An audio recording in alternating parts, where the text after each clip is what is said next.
We're live. Manchester United versus Bournemouth halftime chat. What can I say?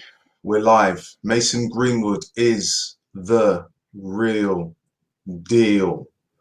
Absolutely smashing goal by the young man. Manchester United have got a game on their hands despite the scoreline, even though Bournemouth came into this game like the whipping boys they are, conceding goals like sieve containing water. They still scored a goal early on in the first half, causing many United fans to scratch their head. Player of the half for me has to be Fernandes. He has been busy. He looked upset when the goal went in.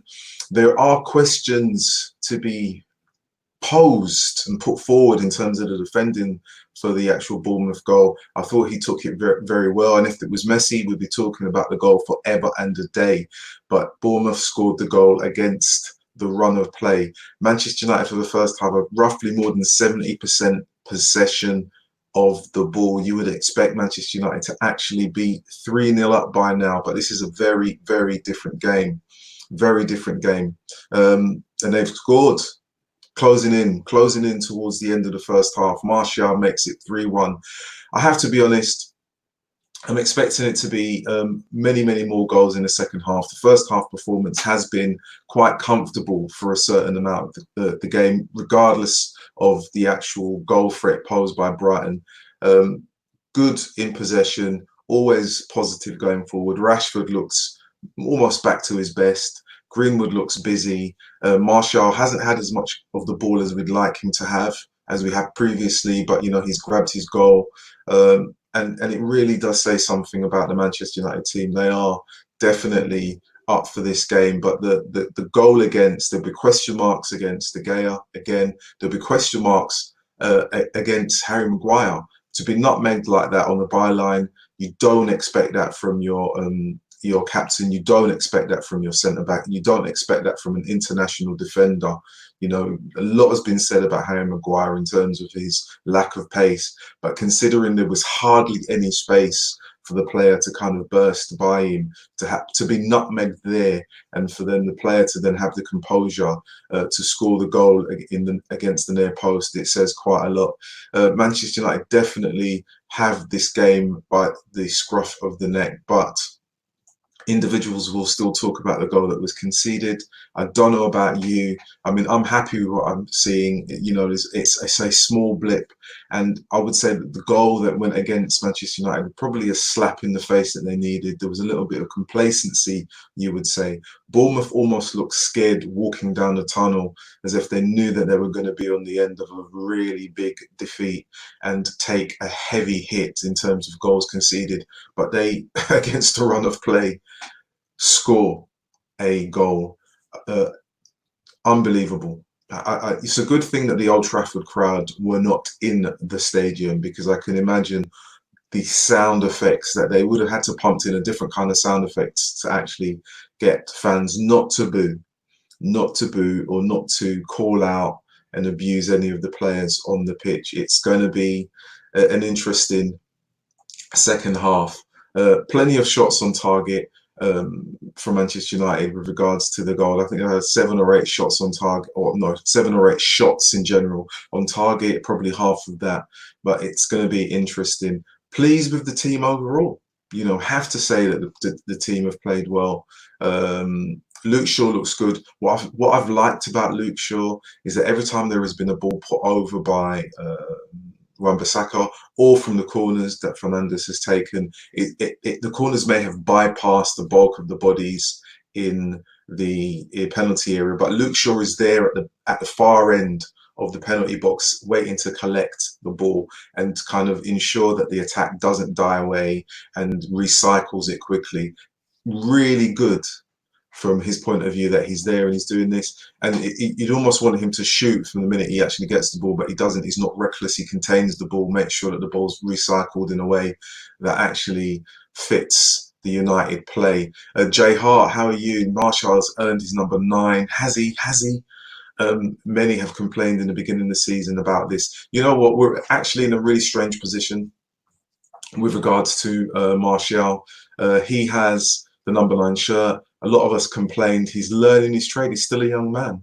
I think there was a lot to be said about him when he first arrived at Manchester United. It's taken him some time to become accustomed to the role because he spent so much of his time on the left-hand side. And this is a kind of question we put on certain other players, like Juan Mata, who's never played in the role that they should have played. Martial is now playing in the number nine's role. He has a little bit of competition from Igalo, so you can say, has he earned it? Well, you know, we're in this stage of the year when we're technically talking about pre-season for the next season. We're in July. Unheard of to play football, professional football at this time of the year. So, you know, has he earned it? You know, Manchester United don't have anyone else to rely on in terms of number nine slot. Actually, as the point person, Igalo is there as a decent backup, and I have no doubt that Martial Martial should maintain his position. Mr. Mad Marcus is in the house. Martial on the left. Yes, Martial on the left. If only he was. I've liked the movement. What I did like about Greenwood's goal to move away from the current number nine to the future number nine. Greenwood is definitely going to be the player that kind of, I don't know, trumps all of those, for a better word, trumps Martial, trumps Rashford. He's a natural finisher, and we've seen him score goals with his right foot on the left-hand side. He absolutely smacked the hell out of that ball. The keeper had no chance. The power on that shot is absolutely amazing. It's what you want to see. Very little time on the ball, touch to control, and dispatched with ease. Really, really good to see. Manchester United have played well. The passing has been great from Matic. He's been absolutely fantastic, interrupting play from the Bournemouth, said Brighton, I've got them in the brain, from the Bournemouth position. You know, and he's actually moving the ball quickly, really moving it quickly, and it's good to see, really good to see. Maguire, apart from the little nutmeg, you know, apart from the nutmeg, you got to say that he's been okay. Lindelof looks good. Wan-Bissaka is adding additional threat down the flanks. Really good for Manchester United. And you know, this is Manchester United's strongest team. We have to be honest and say that this is a team that they would have put up a very good fight against any of the other top six teams that are there, top five teams. But fortunate that the running that they have. So let's hope that Manchester United can make it count as the clock ticks down in terms of the remaining games for this season. It's going to be interesting, really interesting. George Carl is in the house. George Carl is in the house. Pankaj is in the house. And Jessica is in the house. Jessica's probably chilling in her pool while she's been watching this. Another 3 goals, Carl says.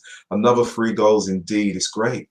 You know, a bit of a blip in terms of goal conceded, but it's a wake-up call to say that, you know, don't believe the hype, and you still need to put in the hard yards to maintain your performance, you know. And for a team like Bournemouth to get a goal against Manchester United away from home, it tells them that they still have something about them, but it also tells Oli that there are certain things that he needs to say to the team, regardless of the opponents. They need to be on their game at all times, and they should not be allowed to slip. And especially if those hard words need to go to the captain and the goalkeeper, then they should, because he has been, let's just say, at fault for that near post goal. I don't understand, Rodney, but players get nutmegged. I would blame De Gea. No, Pankaj, do you know what, Pankaj? I have to, you know, I'm going to put that on the screen. I have to say, you know, we can blame De Gea, yes. I'd say if we took out the Bournemouth keeper and put in Messi, no one would mention the goalkeeper, really. They talk about Messi scoring the goal. What Stanislas did on that side of the pitch, he slowed the play down, he got the ball, and you don't expect your centre-back to be nutmegged by the byline. You just don't. He should ensure that no one gets past him.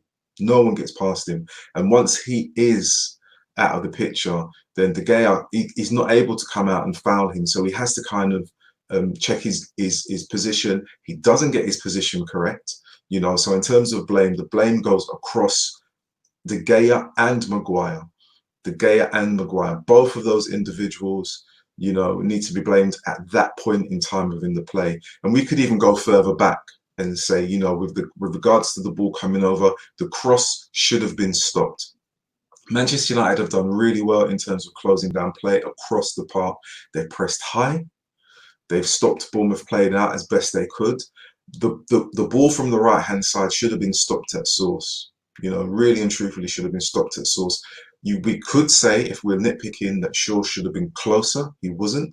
The ball still came over. There was still opportunity to get the shot, to close down the shot. It didn't. It wasn't closed down enough. And then when the game, Maguire goes over, that's the position where you think he cannot be nutmegged there. He cannot be nutmegged at that point. He can get close enough to the player, shoulder to shoulder, see him out, but he cannot be nutmegged. But, that is a small section within a 45-minute period of play that Manchester United have played really, really well. It's, to be nitpicking. So, the bulk of what I would say is that it's been a really good half for Manchester United. The heads haven't dropped. They haven't moaned about anything. You can see that the goal shocked them a little bit, but it needed to happen, and they've increased their intensity going forward. Fernandes, for me, there's a question. I had a conversation with Jessica the other day, and we posed the question, and I really want to actually say it now as it's a half time, and we may need to have this conversation on a Sunday show. Is Fernandes a much more important player to Manchester United than Paul Pogba ever will be or ever was? Because he really is the difference in this team. Effort, drive, energy, and we talk about Maguire's leadership, but I think Fernandes isn't necessarily the leader that you would say. He's the captain. He is the captain in every aspect of a Manchester United player. He's taken the actual shirt and seen it as Excalibur. He's picked it up and it says, "I am worthy," and it's really good to see as a Manchester United player, and doing that. Jay Hart says De Gea is getting slower by each game.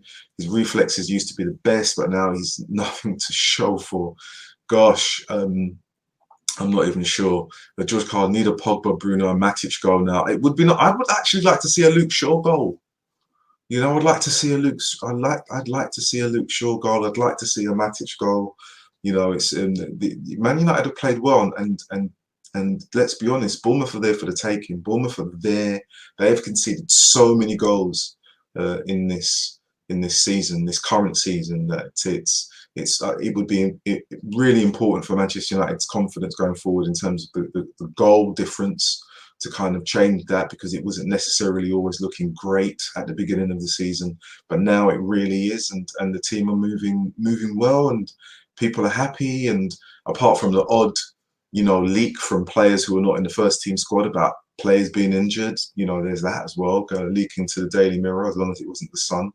Then there is this whole thing about Manchester United looking good. Bantar says, come on, Lindelof has been okay. He's been okay. He's not been too bad. George Carl says, need to get a few more goals. Lindelof and Maguire don't work. Bantar, do you know what? Maguire has to be number one. He has to be number one. People have had, question marks about Lindelof. People have question marks about Bailly.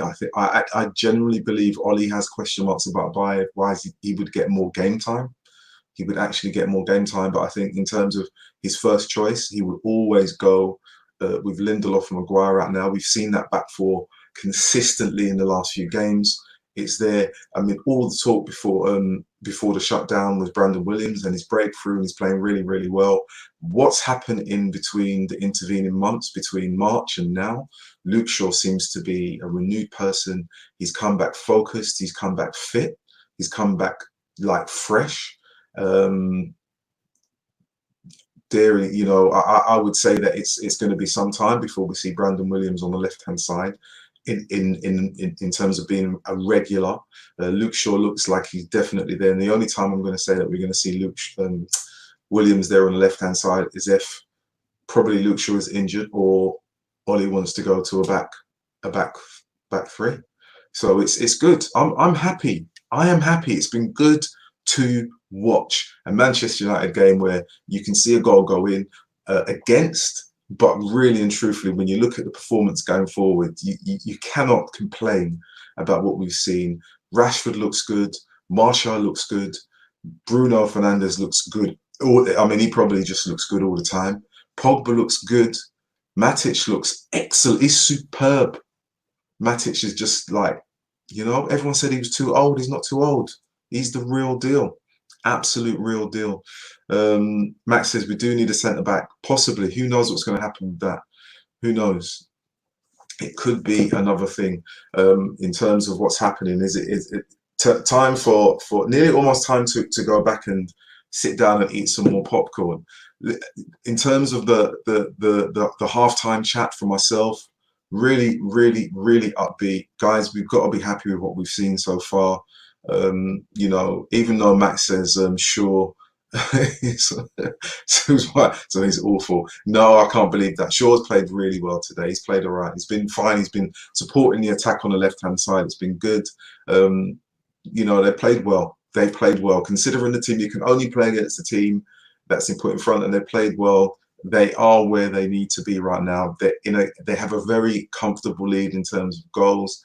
We want to see some more. It might be that Ollie looks at it and says, we'll make changes. I wouldn't be surprised if he makes those changes quite soon into the second half, maybe about the 65th minute. So that those 5 substitutes get a decent run out, because there are quite a few other games coming up. And obviously, Manchester United are still in the Cup and Europa. So there's a lot to go. There's lots to happen. This is the Real United talk, Manchester United v Bournemouth halftime match chat. Gosh, it's such a it's so good. It's so good. It's so good. It's so good. It's so good. Right, guys, please remember to like, share, and subscribe. We're up. We've actually gone up in terms of subscribers. This small little channel is making waves. Making waves. Please remember to like, share, and subscribe. Don't forget that. Pancash says Rodney Bruno is very important to us. I don't think he's just important to us. I think he's actually important to Manchester United overall in terms of what he's added. And imagine what he will be like once he's rested and he comes back fully charged. Because he's been playing football non-stop. Let's remember that. So he's definitely something that Manchester United have been they've needed to get in for quite some time. He's filling the gaps that Manchester United clearly had a season ago, maybe even in November and October, and he's definitely doing that. Guys, this is where we leave it so that we can all go back and watch the second half with joy, and there will be some post-match comments. Make sure that you get involved with that. I believe it will be the one and only Samad Marcus doing that, and I might make a little appearance myself in the comments to see what's happening. So please remember to like, share, and subscribe. And that's it for now. George, thank you. Pankaj, thank you. Max, Jessica, Haha Banter, all of you guys in the comments, those watching, please, thank you very much for tuning in. I know that there's so many out there in terms of what's going on online, but really, really grateful that you guys pop by and share the love and get involved as well. All right, until later, laters, alligators, laters.